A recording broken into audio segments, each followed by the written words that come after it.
صحیح. اچھا، اب قانون نمبر 32 یہ بھی تھوڑا الٹا لگتا ہے.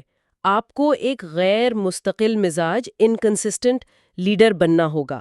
عام طور پر تو ہم سنتے ہیں کہ لیڈر کو مستقل مزاج ہونا چاہیے. ہاں، یہ تھوڑا الجھانے والا لگ سکتا ہے، لیکن یہاں غیر مستقل مزاج کا مطلب یہ نہیں کہ آپ کبھی کچھ کہیں کبھی کچھ یا ناقابل اعتبار ہوں. اس کا مطلب ہے کہ آپ ہر بندے کے ساتھ ایک جیسا سلوک نہ کریں. اچھا. یعنی ہر فرد کی شخصیت، اس کی ضروریات، اس کے حالات کے مطابق اپنا رویہ ڈھالیں. سب کو ایک ہی ڈنڈے سے نہیں ہانکنا. وہ فرگسن والی مثال پھر سے، پیٹر سیولارے والی؟ جی، بہترین مثال ہے.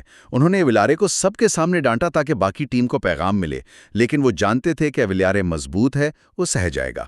شاید کسی اور کھلاڑی کے ساتھ وہ ایسا کبھی نہ کرتے. ہاں، ریو فرڈینینڈ نے بھی کہا تھا کہ فرگسن ہر کھلاڑی کو الگ طرح سے جانتے تھے اور ڈیل کرتے تھے.